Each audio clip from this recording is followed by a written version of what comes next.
देखो बहाने मत बनाओ। अगर मेरा काम वक्त पर खत्म नहीं हुआ ना तो तुम जानते हो ना मेरा नाम क्या है? जोनिता, समझे तुम? आ गए शामत भुवन सर की। अरे जल्दी जल्दी हाथ चलाओ, जोनिता मैडम का मूड ठीक नहीं है। फोन रखो।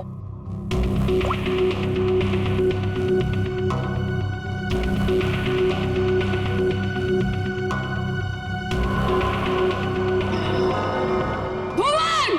जी मैडम, क्या हुआ? क्या है? हाँ, क्या है ये? तुम्हें अच्छी तरह से पता है कि कल सवेरे एग्जीबिशन है और हमें इस फिश की डिलीवरी करनी है, तो इस फिश का काम अभी तक पूरा क्यों नहीं हुआ? मैडम, आप मुझ पे क्यों चिल्ला रही हैं? इस पे लाल रंग होना है, खूनी लाल। और वो सप्लायर वो पेंट लाकर ले दिया तो मैं क्या कर सकता हूँ मैडम? क्यों नहीं लेकर आया? उसे वो रंग नहीं मिला, खूनी लाल। अरे तो उससे बोलो ना कि लेकर आए वो खूनी लाल रंग घोड़े वो। मैडम, आग लगाने वाली बात करता है वो। कह रहा था खूनी नहीं हुआ तो खूनी लाल रंग कहाँ से लाऊं? What? That's so strange. वो ऐसा कैसे बोल सकता है कि इस फिश में ऐसा कि होल कैसा? आप ही ने तो बोला था मैडम, कुछ मूवमेंट दिखाने के लिए उसमें कोई मोटर वोटर लगाएंगी शायद।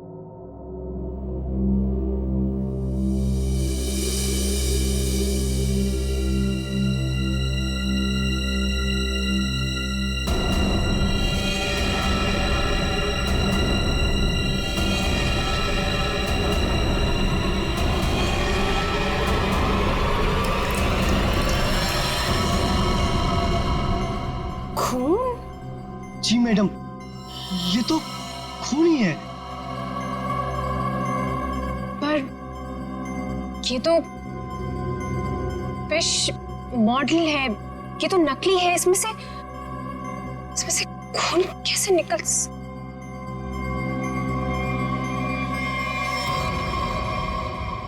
किसने किया है मेरे साथ ये घटिया मजाक?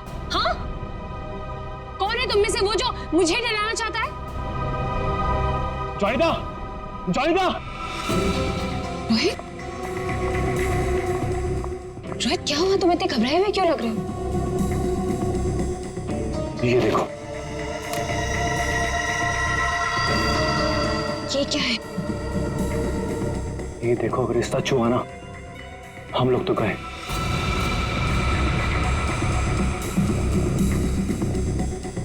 देखो।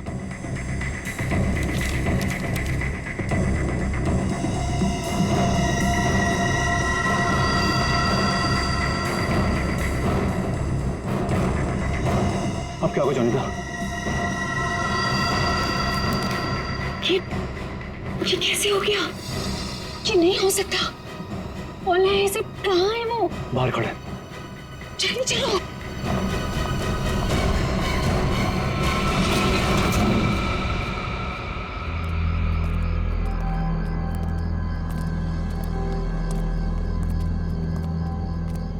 यहाँ तो कोई नहीं दिख रहा है। अरे यहीं पर तो था, पता नहीं कहाँ चला गया। रोहित, तुम्हें समझ में आ रहा है? हम दोनों बहुत बड़ी मुसीबत में फंस गए हैं। शांत हो जोनिता।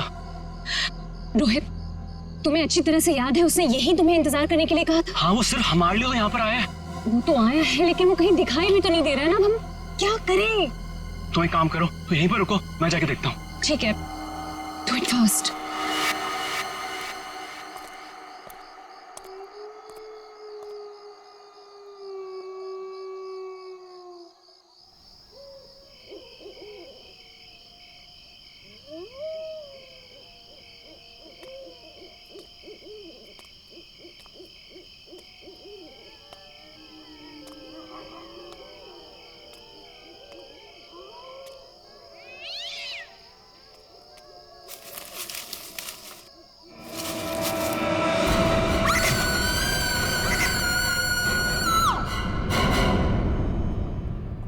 मॉडल की डिलीवरी आ गई? जी मैडम, कल रात को ही आ गई। कितने बजे? रात को 1:30 बजे। मैडम, बड़े एक्सपर्ट थे वो लोग, फटाफट आए और अंदर लगा के चले गए। हमें कुछ करने की जरूरत ही नहीं पड़ी। अच्छा, चलो देखते हैं। वैसे भी आज का एग्जीबिशन बहुत इंपॉर्टेंट है। जी।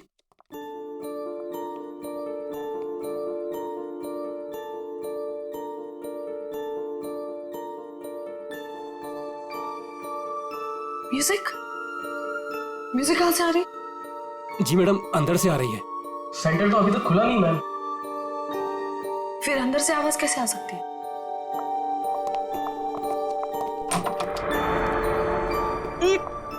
ये बदबू कैसे है? मैडम जी लग रहा है यहाँ पे कोई चूहा मर गया है।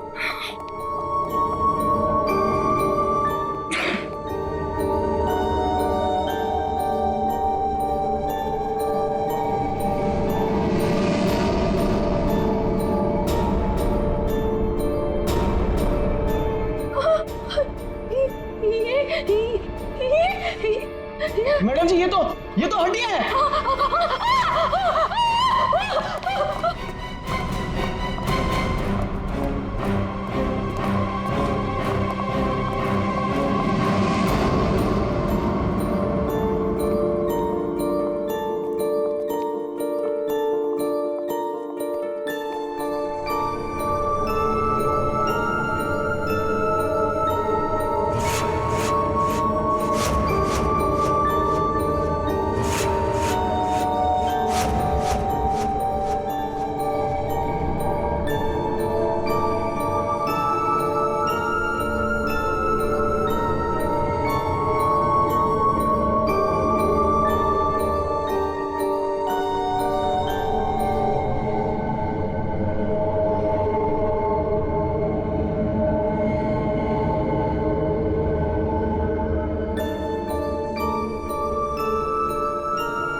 सर ये म्यूजिक, ये हड्डियों से बनाई हुई मछली और ये हाथ से बनाई हुई गुड़िया, सर ये सब क्या है सर?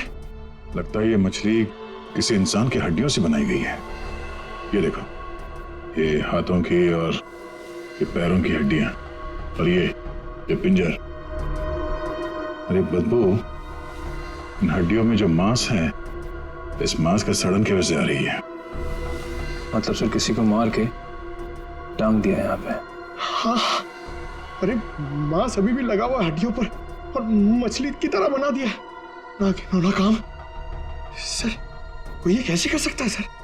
किसी ने किया और यहाँ पे लाके लटका दिया ताकि पूरी दुनिया देख सके। यहाँ मछली कहां से आई?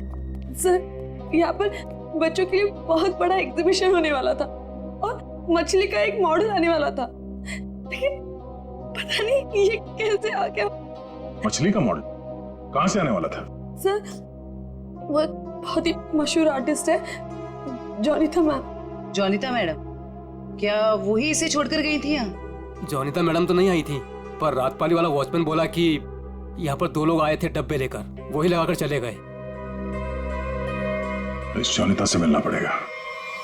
आप लोग जोनिता से नहीं मिल सकते। क्यों नहीं मिल सकते? क्यों आराम कर रही है? हड्डियां मिली हैं, हड्डियां इंसान की, और वो आपकी बीवी का आर्ट वर्क है। देखिए, मेरी वाइफ ऐसा कोई काम नहीं कर सकती। वो बेचारी तो खुद घायल है अभी। जोनिता घायल है? क्यों, क्या हुआ उसे? कल रात में एक सुनसान सड़क में एक चोर ने जोनिता से 10 लाख रुपए लूट लिए जो उसने सुबह बैंक से निकाले थे, और सर उसे चोट भी पहुंचाई। अब आप ही बताइए, वो बेचारी कैसे कुछ कर सकती है? क्या बात है सर, सुनसान रास्ते पे 10 लाख रुपए लेके जा रही थी। बहुत दिलेर औरत है। मिस्टर चिमन, जोनिता के साथ जो कुछ भी हुआ उसका बेहद अफसोस है हमें, लेकिन हमारा उनसे मिलना बहुत जरूरी है। सिर्फ 3-4 सवालों के जवाब चाहिए, उसके बाद हम लोग यहाँ से चले जाएंगे। उन्हें कोई तकलीफ होने नहीं देंगे हम। लेकिन सर वो तो आराम कर रही है। खून का मामला है। लेकिन सर मैं आपसे कह रहा हूँ, अगर जोनिता हमारे सवालों का जवाब यहाँ पे नहीं देगी तो उसे ब्यूरो आना पड़ेगा। सोच लीजिए। ठीक है सर, आइए। नहीं, आप यहीं रुकिए, हम लोग देखते हैं।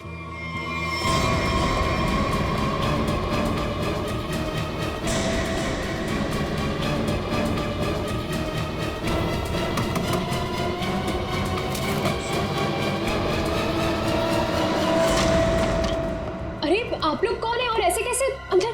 चिमन, कौन है ये लोग? सीआईडी। सीआईडी, आप लोग इतनी जल्दी? जी हाँ, पहले ये बताइए कि आपके साथ हुआ क्या था? सब कल रात की बात है।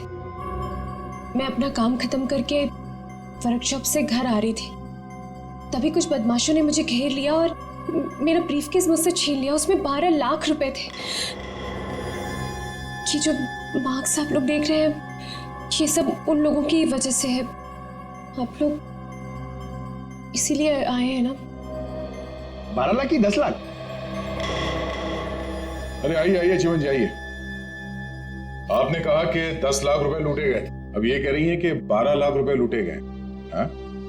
कमरे के बाहर से अंदर आते आते 2 लाख रुपए बढ़ गए। कमाल है। खैर ये बात छोड़िए, मुद्दे की बात पर आते हैं। ये बताइए, एग्जीबिशन में आपने इंसानों की हड्डियों से बना हुआ मछली का मॉडल क्यों भेजा था? इंसान की हड्डियों से बना हुआ मछली का मॉडल मैं अभी क्या बोल रहे हैं? मेरी कुछ समझ में ही नहीं आ रहा है। देखा सर, मेरी बीवी कितनी मासूम है। जोनिता, बोल दो इन्हें कि तुमने ऐसा कुछ नहीं भेजा। हाँ हाँ, बहुत मासूम है ये, लेकिन हमारे पास सबूत भी है और गवाह भी। मछली का मॉडल आप ही ने रेडस्टोन साइंस और आर्ट सेंटर में भेजा था। क्या? वहां उसका मालिक तो मैं हूं। मेरा मतलब है वहां मैं पार्टनर हूं। जोनिता, तुमने मेरे ही सेंटर में हड्डियों से बनी हुई मछली भेज दी? नहीं चिमन, मैंने कुछ नहीं भेजा है, मैं सच बोल रही हूँ। ओह, तो सेंटर के मालिक आप हैं। कमाल है। बीवी ने भेजा हड्डियों से बना हुआ मछली का मॉडल अपने ही पति के सेंटर में। हाँ? सब मैंने तो सिर्फ एक मछली का मॉडल बनाया था, वो भी पूरा नहीं हुआ था। लेकिन सर उसमें कुछ गड़बड़ थी। किसी ने मुझे डराने के लिए उसमें खून भर दिया था। सब मुझे सच में नहीं पता कि वो हड्डियों की मछली वहां कैसे चली गई। मैं सचमुच नहीं जानती सर, सचमुच नहीं जानती। अच्छा, कोई तो लाया होगा। कोई तो वजह होगी हड्डियों की मछली बनाने की। अगर आपको नहीं पता तो आपके वर्कशॉप में बाकी के लोगों से पूछताछ करनी पड़ेगी कि वो हड्डियां कहां से आई। सर, मुझे पता है आपको किसकी गर्दन पकड़नी चाहिए। किसकी? ईशान और रुपेश। सर, ये दोनों मेरे पार्टनर्स इस सेंटर की ओनरशिप में। दोनों ही बड़े टेढ़े लोग हैं सर। टेढ़े लोगों को सीधा करना हमें आता है। ईशान और रुपेश, गौर से देखिए, ये लटकाया आप लोगों ने बच्चों के एग्जीबिशन के लिए। हाँ? सर ये सब चिमन और उसकी बीवी की हरकत है। रुपेश, जबान संभालो अपनी। ये सेंटर जितना तुम दोनों का है उतना मेरा भी है। क्या मैं अपने सेंटर में ऐसी घिनौनी हरकत करूंगा? चुप हो जाओ। ईशान और रुपेश, तुम दोनों यहीं रहो, बाकी सब बाहर। चलिए चलिए चलिए, चलो चलो। अरे मैंने तुमसे कहा ना, इस एग्जीबिशन की जिम्मेदारी चिमन पे मत छोड़ो। अब देखो क्या हो रहा है। वो अपनी बीवी जोनीता के पास चला गया और हम दोनों को ये सब भुगतना पड़ रहा है। इधर। हाँ, हमसे भी बात कीजिए। आप दोनों को चिमन और जोनीता पे शक क्यों है? आप नहीं जानते मियां बीवी को सर। एग्जीबिशन में आर्टिफिशियल मछली लगाने की बजाय देखिए क्या लटका दिया इन्होंने। सर, उन्होंने ये सब सिर्फ हम दोनों को फंसाने के लिए किया है। अच्छा, अगर ये सब जोनीता ने किया है तो ये हड्डियां कहां से ले आई?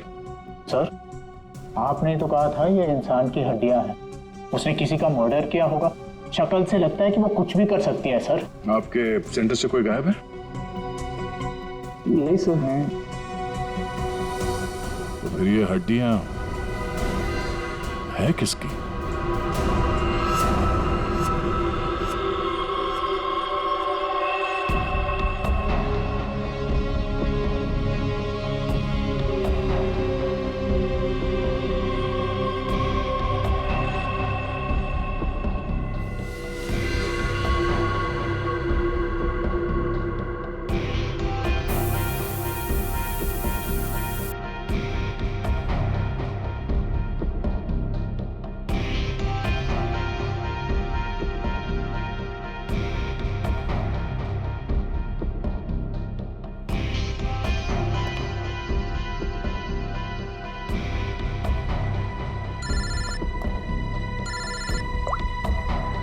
हाँ बोलो।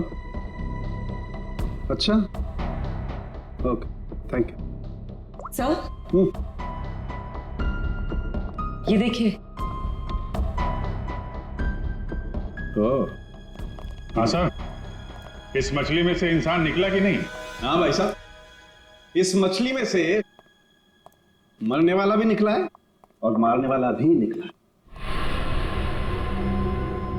सर वो कैसे? इस आदमी की उम्र 25 से 30 साल है। लेकिन सर इसे मारा कैसे गया? गोली से। ये देखो, यहाँ ये पसलियों में गोली लगी। और इसकी पूरी बॉडी को काफी देर तक एसिड में डुबो के रखा गया था ताकि सारा मांस गल जाए। और इस खतरनाक एसिड का नाम है हाइड्रोलिज एसिड। एसिड में डुबो के रखा गया था? हाइड्रोलिज एसिड। लेकिन इतना सारा एसिड खूनी को मिला कहां से होगा? ये एसिड फैक्ट्रीज में इस्तेमाल होता है, खास करके कांच की फैक्ट्रीज में। और मारने वाला? मतलब खूनी के बारे में क्या पता चला? कलाकार, बहुत बड़ा कलाकार है खूनी। देखो, इंसान की हड्डियों को तराश तराश कर मछली बना दी उसने। आर्ट लवर है, आर्ट लवर। अच्छा, कुछ और बता सकते हैं इस आर्टिस्ट के बारे में? इसकी उम्र 22 से 25 साल है और ये एक औरत है। क्या खूनी एक औरत है? हाँ, खूनी एक औरत है। कमाल है, गोली का घाव और कंकाल देख के आप बता दे रहे हैं कि खूनी एक औरत है। मैं नहीं कह रहा हूं, ये सबूत कह रहे हैं। ये देखो, यहाँ हाथ की हड्डियों के बीच में ये मुझे थोड़ा सा खून मिला। जाहिर है ये खून उसी का हुआ जिसने ये हड्डियां तराश करके मछली बनाई, क्योंकि इस आदमी की लाश तो एसिड में गल गई होगी, तो ये तो उसी का होगा ना। तो ये भी तो हो सकता है कि ये खूनी आर्टिस्ट ना हो, उसने सिर्फ ये बनाया हो, खूनी कोई और ही हो सकता है। लेकिन ये लड़की खूनी को जानती तो जरूर होगी, उसके लिए काम जो किया है।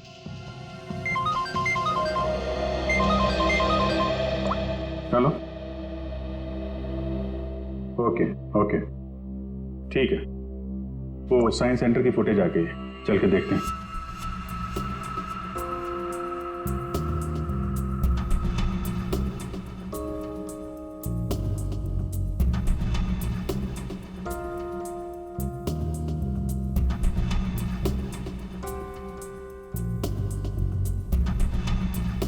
वैन तो आई है सर यहाँ पे।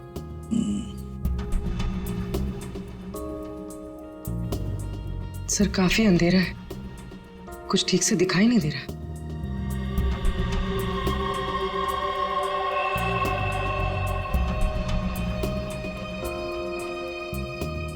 भले अंधेरा हो मगर निखिल, दोनों के फोटोग्राफ्स सारे पुलिस स्टेशन में भेज दो, इनके बारे में पता लगा। शायद इसी बॉक्स में लाया गया होगा सर, वो मछली वाला मॉडल।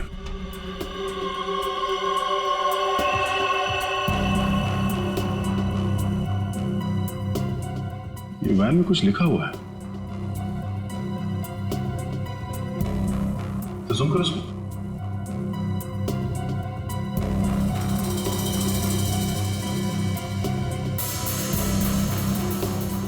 कबूतर का लोगो बना है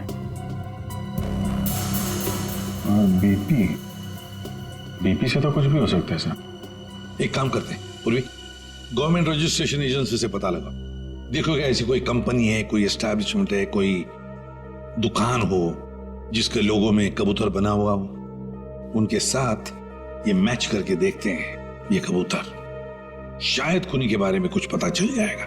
सर हाँ, तीनों म्यूजिक डायरेक्टर आ गए।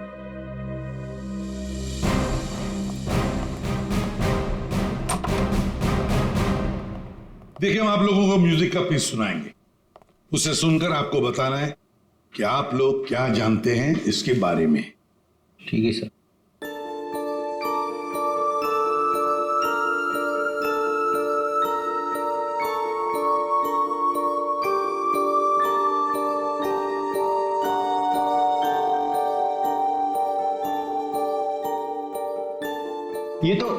ये तो मेरा म्यूजिक है सर। I mean, मैंने इसे रिकॉर्ड करवाया है। लेकिन सर, किसी को मार के उसकी हड्डियां लटका दी गई हैं। वहां बज रहा था ये म्यूजिक। सर मुझे नहीं पता कि किसके मर्डर में इसका इस्तेमाल हुआ है। आप लोग प्लीज मेरा यकीन कीजिए सर, मैं बेगुनाह हूँ। आपने ये पीस किसके लिए रिकॉर्ड किया था? म्यूजिक क्लास के लिए, AJK स्कूल। सर वैन पे जो लोगो था वो किसी ब्लू पिजन लॉन्ड्री का है। Blue pigeon laundry? पहचाना आपने इस म्यूजिक को? हाँ, ये तो हमारे स्कूल के बच्चों के लिए म्यूजिक है। पर इसका किसी के मौत से क्या लेना देना? और ये कहाँ मिला आप लोगों को? Redstone art and science centre. Redstone art and science centre? फिर तो ये म्यूजिक और ये सेंटर, इसके बारे में आपको हमारे स्कूल के ट्रस्टी से बात करनी पड़ेगी। ट्रस्टी से क्यों? क्योंकि ये म्यूजिक हमारे ट्रस्टी ने बनवाया था। और हैरानी की बात तो ये है कि वो भी इस redstone art and science centre में जाने वाले थे। जाने वाले थे? हाँ, पर पता नहीं गए भी कि नहीं। कल रात से 2-3 बार उनका फोन ट्राई कर चुकी हूँ, लग ही नहीं रहा है सर। क्या नाम क्या है उनका? मिस्टर रोहित कुमार। रोहित? कहीं ऐसा तो नहीं कि म्यूजिक गुड़िया और हड्डियों वाली मछली किसी किस्म की धमकी या कोई मैसेज हो? और भी एक काम करो, एग्जीबिशन की गेस्ट लिस्ट निकालो, चेक करते हैं गुड़िया, मछली और म्यूजिक, इन तीनों से और कौन कौन जुड़ा हुआ है। शौनक, ये गुड़िया ये तुम्हारे हैंडीक्राफ्ट मिल्स में थे बनती है ना? क्यों? चिमन के साइंस आर्ट सेंटर में इंसान की हड्डियों से बनी मछली के साथ लगा हुआ था ये। कमाल है। अब डर तो गए पर हैरान नहीं हुए? नहीं सर, मैं हैरान हूं। मैं तो बहुत हैरान हूं सर। मेरा कुछ लेना देना नहीं है सर इस सबसे। मजाक किया किसी ने? अब मजाक बहुत हो गया, अब जरा खुल के बताइए। और मैं आपको याद दिला दूं कि आप CID ब्यूरो में हैं। यहाँ गूंगे भी बोलने लगते हैं। सवाल पूछने से पहले ही पसीना छूट गया हैं? अब ये बताओ, वो मछली इस चीज के साथ क्यों लटकाई गई थी? मुझे कुछ नहीं पता सर। और वैसे भी ये गुड़िया तो कोई भी खरीद सकता है। बात तो सही है, गुड़िया तो कोई भी खरीद सकता है ना? चलो ठीक है, कोई बात नहीं, तुम जा सकते हो।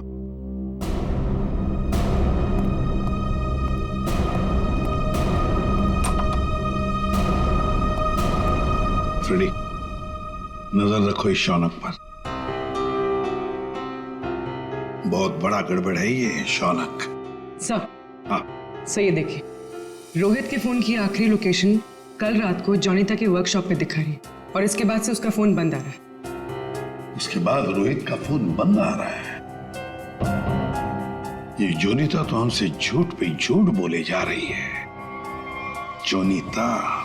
क्या रोहित यहाँ आया था वर्कशॉप के अंदर और घबराया हुआ था? हाँ सर, रोहित जी ने जोनीता मैडम को एक चिट्ठी दिखाई। उसको पढ़ते ही जोनीता मैडम तो घबरा गई सर। ऐसा क्या था उस चिट्ठी में? पता नहीं सर, लेकिन दोनों की हालत खराब हो गई थी सर। उसके बाद वो दोनों भाग गए। उसके बाद जो हमने देखा सर, वो आप सोच भी नहीं सकते। क्यों? ऐसा क्या हुआ था? उनके बाहर जाने के कुछ मिनटों के बाद ही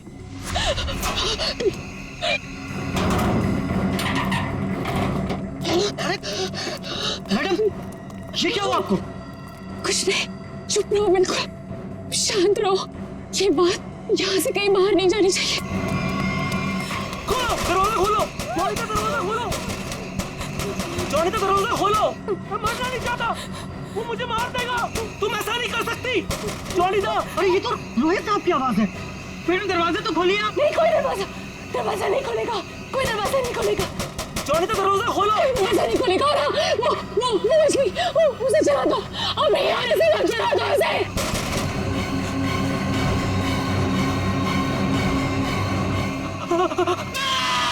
एक आदमी बाहर मर रहा था और आप में से कोई नहीं गया उसे बचाने के लिए? सर, जोनीता मैडम की हालत देखकर और रोहित जी की चीखें सुनकर हम सब बहुत डर गए थे सर। पता नहीं बाहर कौन था, और मैडम ने दरवाजा खोलने से मना भी किया था। कमाल है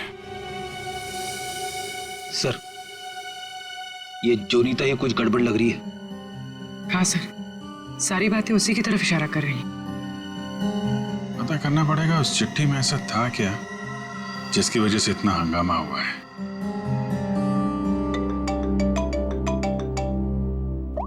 हेलो, हाँ हाँ, ओके ओके ओके ओके, ठीक है ठीक है, थैंक यू वेरी मच। जिस वैन से वो हड्डियां सेंटर पहुंची थी ना, वो लॉन्ड्री वैन का ड्राइवर काम पे वापस आ गया है।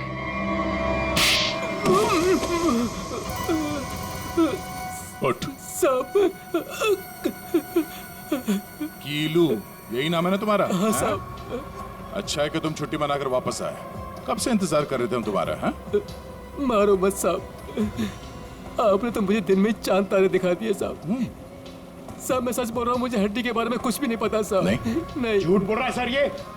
2 दिन से घर में छुप के बैठा है। हाँ? ये तो हमारे कहने पर मालिक ने धमकी दी तब आया यहाँ पे। नहीं साहब, मैंने तो छुट्टी ले रखी थी साहब, इसीलिए मैं आराम कर रहा था। छुट्टी ले रखी थी? जी। सच सच बताओ वरना एक और। नहीं साहब, मैं सब सच बता देगा साहब। पूछिए, आपको क्या पूछना है साहब? तुम्हारी वैन वहाँ साइंस सेंटर में कैसे पहुंचा? साहब 6 अप्रैल की शाम को मुझे एक फोन आया था। उसने मुझसे कहा कि तुम्हारी मुझे वैन चाहिए कुछ घंटों के लिए साहब। बस मेरा काम इतना था साहब कि मुझे वो कांच की बंद पड़ी हुई फैक्ट्री के सामने अपनी गाड़ी खड़ी करनी थी साहब। बस इतना ही मेरा काम था साहब। किसी ने कहा और तूने कर दिया, सोचा नहीं क्या होगा उसका? साहब उसने मुझे 25,000 भिजवा दिए थे ना, इसलिए मैंने फिर कुछ सवाल नहीं किया साहब। बिना सोचे समझे काम करोगे तो ऐसे ही फंसोगे। गलती हो गई साहब। गलती हो गई। खून तो इस ग्लास मिल में हुआ है, अब वहीं हड्डियों का मांस उतारा गया होगा। निकले, काम करो, इस कीलू का फोन ले लो। इसको फोन करने वाले के बारे में हम खुद पता लगाएंगे। तब तक इस ग्लास मिल में है क्या देखते हैं।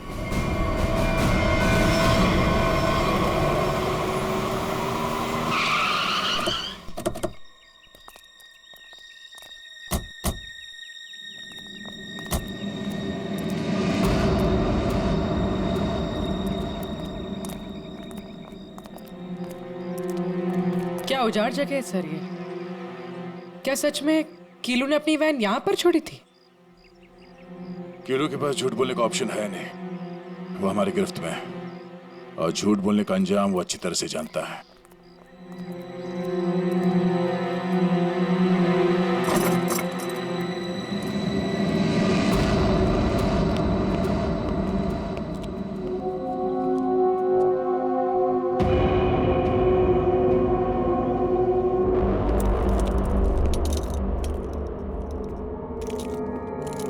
इस मिल में कांच तराशने का काम होता था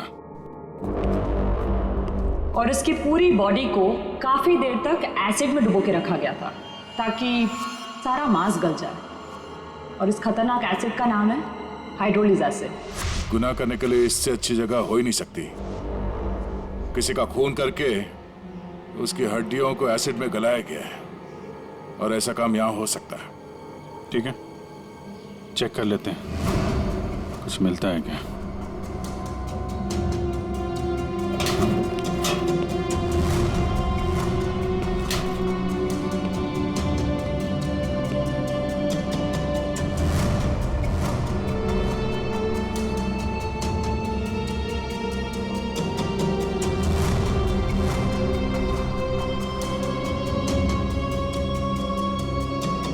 बाथटब और यहाँ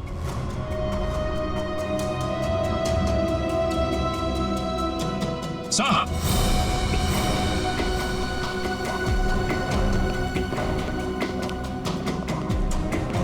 हाँ सचिन, ये देखिए सर, बाथटब के ऊपर खून लगा हुआ है। फैक्ट्री के अंदर बाथटब और बाथटब में खून। लगता है बॉडी पे एसिड डाल के इसी में गलाया गया है। मांस अलग, हड्डियां अलग। ये देखो, जले हुए मांस का अंश लगता है। सर यहाँ पर कुछ है। पूर्वी नहीं, हाथ मत लगा।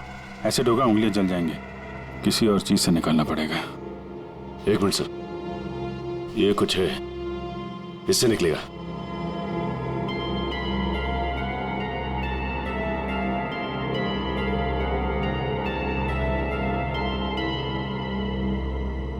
ये देखिए सर, ये अंगूठी पूरी तरह से जल गई है। सर शायद उस आदमी की है जिसे यहाँ मारा गया है। सर इस अंगूठी पे कोई डिजाइन बना हुआ है। आर लिखा है सर इस पे। आर? कहीं अंगूठी रोहित की तो नहीं? वो स्कूल के ट्रस्टी की हो सकते हैं।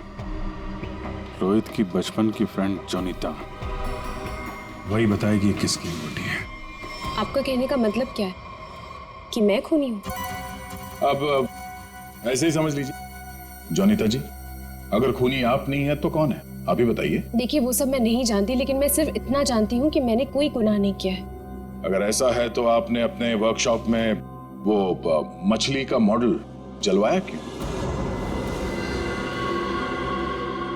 ये चुप रहने से तुम्हारी सच्चाई साबित नहीं होगी। दरअसल सर, वो मछली से खून निकलते देखकर मैं बहुत डर गई थी, इसलिए मैंने उसे जलवा दिया। चलिए एक और बात बताइए जयंती। ये रिंग रोहित की है ना, जिसकी तुमने मदद नहीं की? ये रिंग रोहित की है ना, जिसकी तुमने मदद नहीं की? ये तो जब पता था तो बचाया क्यों नहीं उसे? हा? हमें पता है कि उस रात वर्कशॉप के बाहर रोहित तुम्हारे साथ था। क्या हुआ था वहां पे? उसकी मदद क्यों नहीं की तुमने? बताओ। कौन था उस रात तुम्हारी वर्कशॉप के बाहर? और उस चिट्ठी में क्या था जो रोहित ने आपको दिया था? सब मुझे नहीं समझ में आ रहा है। आप लोग क्या कह रहे हैं? देखिए इस वक्त मेरे पति बाहर है और मैं उनके एब्सेंस में आप लोगों के किसी भी सवालों का जवाब नहीं देना चाहती। आप लोग प्लीज मुझे बातों में मत फंसाइए। हम तुम्हें फंसाने नहीं आए, तुम्हें बचाने आए। मछली के उस मॉडल में जो हड्डियां हैं वो शायद रोहित की है। जिसने भी रोहित को मारा उस रात वो तुम्हें भी मारना चाहता था। अब जो कुछ भी है सच सच बताओ, झूठ बोलने का कोई फायदा नहीं। सर मैं नहीं बचूंगी अब। अगला नंबर मेरा है सर। उसने कल रात मुझ पर भी हमला किया था। ये निशान उसी की वजह से है सर। मैं तो बच गई, लेकिन मैं रोहित को नहीं बचा पाई सर। कौन था वो जो तुम्हें मारने आया था? सर मुझे नहीं पता सर। मैं उसका चेहरा नहीं देख पाई। कोई सिर्फ तुम दोनों को ही क्यों मारना चाहता मगर? हा? नहीं सर, हम दोनों 3। मैं, रोहित और शौनक। शायद कोई हम तीनों से उस राज के लिए बदला ले रहा है। कौन सा राज?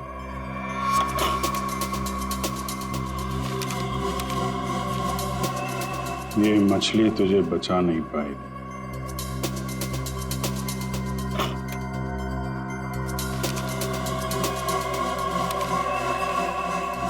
ये गुड़िया का खेल बहुत जल्दी खत्म हो जाएगा। सर ऐसा ही लेटर रोहित के पास भी था सर। कोई हम तीनों को डरा धमकाकर हमसे पैसे ऐंठ रहा है। अच्छा, जोनीता और शौनक, अब सब कुछ सच सच बताओ। क्या किया तुम लोगों ने? बताओ जल्दी।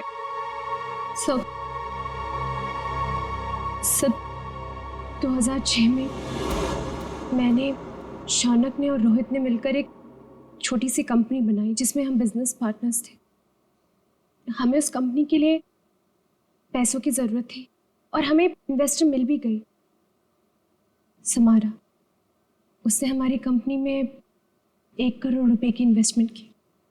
कंपनी का प्रॉफिट देख के हम लालच में आ गए और सारा पैसा हम तीनों ने आपस में बांट लिया। फिर एक दिन हम कैसे करेंगे उसके पैसे वापस? रिलैक्स गाइस, हम लोग कंपनी को घाटे में शो कर देंगे। पेपर से मैं दिखा दूंगा कि घाटा हो गया। प्रॉब्लम क्या? और मैं इतनी बेवकूफ हूं कि सब मान जाऊंगी। समारा, समारा, हम तो तुम लोग मुझे घाटा दिखाओगे? समारा ने ऐसी ये बिजनेस खड़ा नहीं किए, पैसा दिया है समारा तो लेना भी जानती हूँ। प्लीज उसे छोड़ दो। तुम चुप। पीछे हटो। समारा! सब हमने पैसों की हेराफेरी जरूर की है, पर हमने किसी को मारा नहीं है। वो तो सिर्फ एक एक्सीडेंट था बस। हमने कंपनी बंद कर दी और अपने अपने रास्ते चले गए, और अब 10 साल के बाद हमारा पीछा करते हुए कोई यहां तक आ जाएगा, हमें नहीं पता था सर। और सर, उस रात को मैं रोहित के साथ वर्कशॉप के बाहर इसीलिए आई थी क्योंकि मुझे उस इंसान से मिला था जिसने ये बॉक्स और चिट्ठी दी थी मुझे। सर, लॉन्ड्री में इस नंबर से फोन आया था, उसका पता चल गया है। वो चिमन का नंबर है।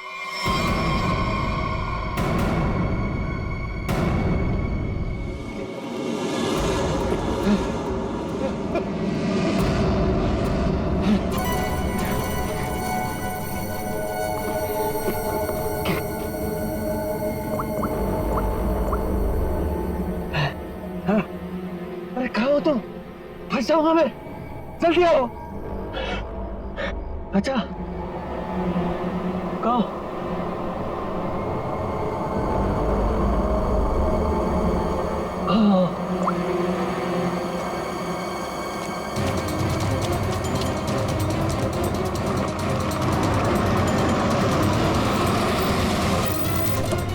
कहाँ रह गई थी तुम? मेरी गर्दन तो बस गई थी समझो। पहले ये बताओ कि तुम सीआईडी से बच के निकले कैसे? तुमसे किसने कहा कि मैं सीआईडी से बच के निकला? मतलब? सामने देखो।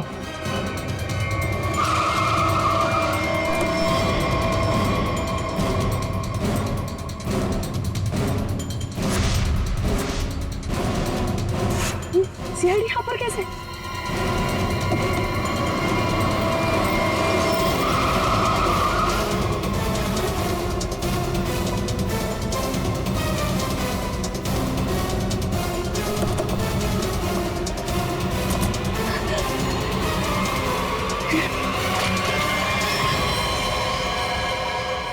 मुझे धोखा दिया?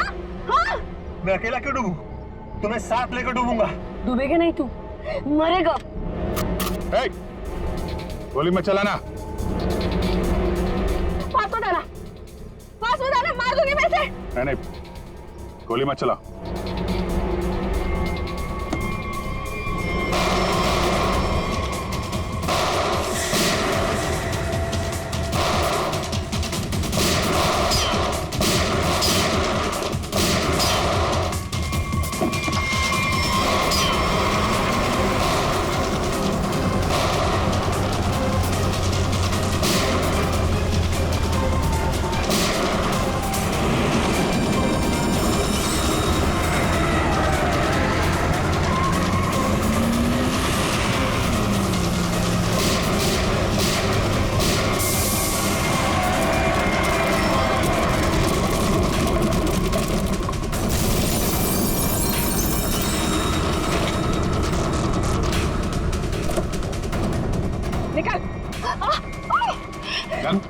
सर मैं देख लिया उसे, मैंने कुछ नहीं किया।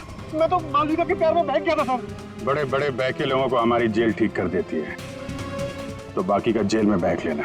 बेवकूफ है, कुछ भी ढंग से छुपा नहीं पाया और सीआईडी से मिल गया, इडियट। हाँ, इसके पास हमने ऑप्शन नहीं छोड़ा था।